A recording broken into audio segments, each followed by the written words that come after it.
চম্পকনগর চিন্তাম কোকড়াপাড়া গত 29শে মে 2020 তারিখে ডাইনি অপবাদ দিয়ে এক মহিলাকে মারধর করা হয়েছিল। তার পরিপ্রেক্ষিতে আমরা এখানে আজকে এসপি ওয়েস্ট অফিসে এ নিয়ে 3বার আমরা ডেপুটেশন দিয়েছি। প্রথমবার ডেপুটেশন দিয়েছি গত 9/6/2020, এরপরে দিয়েছি 17/6/2020। আজকে আবার আমরা দিলাম।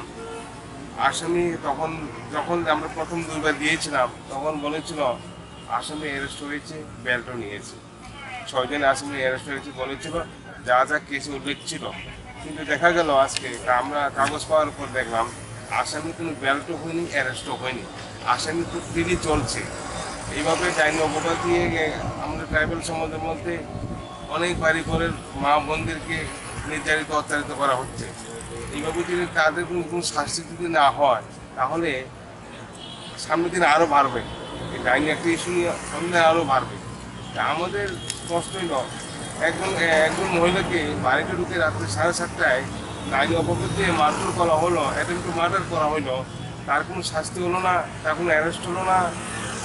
আমার একটা প্রশ্ন মিডিয়ার কাছে, মানুষ মারা যাওয়ার পরে নাকি অ্যাটেম্প টু মার্ডার কেস করা যায় নাকি মারা যাওয়ার পূর্বে করা যায়? অনেকে বলে এখন যদি মনে করেন সেই যিনি আয়ু ছিলেন সেই যদি কোনো ওনার ইন অ্যাবসেন্টে ওনার স্ত্রীকে যদি বলে ডাইনি অপবাদীকে যদি মারে তার পাড়ার লোক, তখন সে কি ধারা দিত? সে কি দিত নর্মালি ধারা? না, সে তখন নিজের বেলার জন্য সে ভালো ধারায় দিত, 302 ধারায় দিত। কিন্তু আমাদের বেলায় ধারাটা নর্মালি দেওয়া হয়েছে। জানি না কী কারণে নর্মালি দেওয়া হয়েছে। উনি নিজেও ঘটনায় গিয়েছেন, দেখেছেন, ব্যাপারটা সম্পূর্ণভাবে দেখে শুনে উনি দেখছেন। এমন আমাদের যে ঘটনা হয়েছে থানার সাথে হাতে 500 মিটার হবে, 500 মিটারও কাছে। উনি সব কিছু জেনেও যদি এইভাবে করে তাহলে সামনের দিনে আমাদের জন্য আমাদের থাকার জীবনহানির সম্ভাবনা দেখা দিচ্ছে। যেহেতু আসামিরা ফ্রিলি করছে, ফ্রিলি খাচ্ছে, ফ্রিলি চলছে।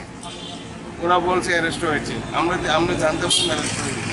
আমরা তাদের বেল্ট নেইনি, কোনো বেল্ট নেইনি, কারণ এখানে তাদের ইনভেস্টিগেশনে দেখা গেল এরকম কোনো উল্লেখই নেই।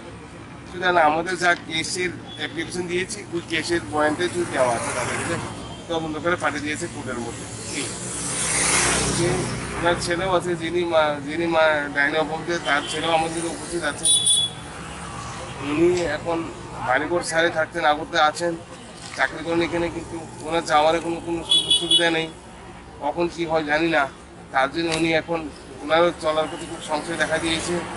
এখন এই মুহূর্তে আমরা চাই এই মুহূর্তে তাড়াতাড়ি অ্যারেস্ট হোক এবং শাস্তি হোক। সমাজের মধ্যে আরও দৃষ্টান্ত তৈরি করা হোক যে ডাইনি অপবাদ দিয়ে সাধারণ মানুষকে হয়রানি করার থেকে দূর করার জন্য। আপনার নামটা? হ্যাঁ, এখন আমাদের সিনিয়র অ্যাডভোকেট আছেন, উনি আপনাদের কিছু কথা বলবেন। ঠিক আছে, আপনার নামটা কি? আমার নাম বিভূতি দেববর্মা। আর যিনি ডাইনি অপবাদে তার নাম কুমারী দেববর্মা, ওনার ছেলে আছে এখানে সঞ্জয় দেববর্মা। চম্পকনগর ওদের বাড়ি, পাহাড়ি জনজাতির লোক। তারা এসে আমার কাছে আসে, বলে যে জাস্টিস পাচ্ছে না ওরা। তারপর দেখলাম কোর্টের কাগজপত্র বের করলাম, দেখলাম যে মহিলাকে জ্যান্ত ঘরের মধ্যে আগুন লাগিয়ে মেরে ফেলার পরিকল্পনা ছিল এবং মারার উদ্দেশ্যে ওরা অ্যাসেম্বল হয়েছে 11 জন। সেই ঘটনাকে পুলিশ 307 মামলা না নথিভুক্ত করে 325-এ নথিভুক্ত করেছে, যেটা বেইলেবল। মানে একটা লঘুদণ্ডের যেটা মানে বড় দণ্ড হতে অপরাধ হয়েছে, সেখানে পুলিশ কম ধারায় রেজিস্ট্রি করেছে, যার ফলে পুলিশ বাঁকাবতে যারা আসামি তাদেরকে মুক্ত করে দিয়েছে। এখন আমরা দেখতে পাচ্ছি যখন আসামি কোনো ঘটনার আসামিরা যখন শাসক দলের সমর্থিত লোক হয় তখন পুলিশ এইসব কাজ করে, যেখানে লঘু দ্বারা মামলা নথিভুক্ত করে। তো এখন এই যে সব কিছু মিলে এখন আমরা কিছুদিন আগে আমাদের আইনমন্ত্রী যেটা বলেছিল যে রক্তদান শিবিরে আক্রমণ হলে অ্যারেস্ট হবে না, এই কথাটা উপর থেকে কথা নিচে চলে গেছে। মানে জল যেমন উপর থেকে নিচে চলে যায়, এমন মন্ত্রীর কথা গ্রাম পাহাড়ে সব জায়গায় চলে গেছে। এখন সবাই ফ্রি হ্যান্ড পেয়ে গেছে। পুলিশকে উনি যে কথা বলেছেন পুলিশ অ্যারেস্ট করতে পারে না, এই কথাটা একদম ভুল বলেছেন। যেটাতে 41 সিআরপিসি বলা আছে, police may arrest any person without warrant, without any order. সেই কথাটা উনি এমন ওনার যে রসায়ন, ও রসায়ন দিয়ে উনি যেভাবে ব্যাখ্যা করেছেন সেইভাবে সিআরপিসিতে এই রসায়নের ব্যাখ্যা নেই। উনি মিথ্যা ইন্টারপ্রিটেশন করেছেন। যে ইন্টারপ্রিটেশন আমরা যারা আইন নিয়ে চর্চা করি তাদের কাছে এটা খাপ খায়নি। উনি একজন মন্ত্রী হয়ে সমাজে ওনার প্রভাব আছে। ওনার যে বক্তব্য, সেই বক্তব্য লাগাম ছাড়া বক্তব্য হলে আমাদের সমাজে প্রভাব পড়ে। তার জন্য আমি অনুরোধ রাখবো ওনার কাছে যে এরকম লাগাম ছাড়া বক্তব্য করবেন না, যাতে অ্যারেস্ট অপরাধীরা উৎসাহ পায়।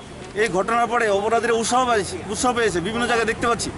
এখন ঘুষি দেওয়া, মারদাঙ্গা বেড়ে গেছে। কারণ আপনি বলেছেন যে পুলিশ অ্যারেস্ট করতে পারে না, তাহলে মানুষ ভয় মুক্ত হয়ে গেছে। এবং পুলিশ ত্রিপুরার বুকে যে পুলিশের যে সুনাম ছিল, আগে ত্রিপুরার পুলিশের একটা সুনাম ছিল, কিন্তু আপনারা যেভাবে পুলিশকে পরিচালনা করছেন, এখন ত্রিপুরা পুলিশের সুনাম নষ্ট হচ্ছে।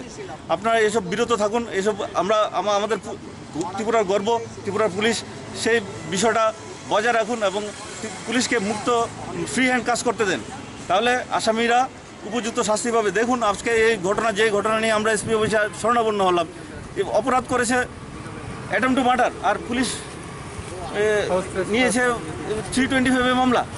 এটা কেন? কারণ 11 জন যারা আসামি, যারা ওই মহিলাকে মারার জন্য উদ্যত হয়েছিল, সেদিন গিয়েছিল, তারা সবাই বিজেপি সমর্থিত লোক। তার ফলস্বরূপ এই ঘটনা। তা আমরা কোথায় বিচার পাবো? আমরা কি ত্রিপুরার লোক না? আমরা ভারতীয় লোক না? আমরা যা সংবিধানে যা আছে, ব্যবস্থা আছে, তা দিয়ে করতে হবে, তা দিয়ে সব বিচার করতে হবে। কিন্তু এখানে তা দিয়ে বিচার করছে না। এখন বিচারে মাপকাঠি হয়ে গেছে সরকার সমর্থিত লোকজন। আপনি না বিরোধী।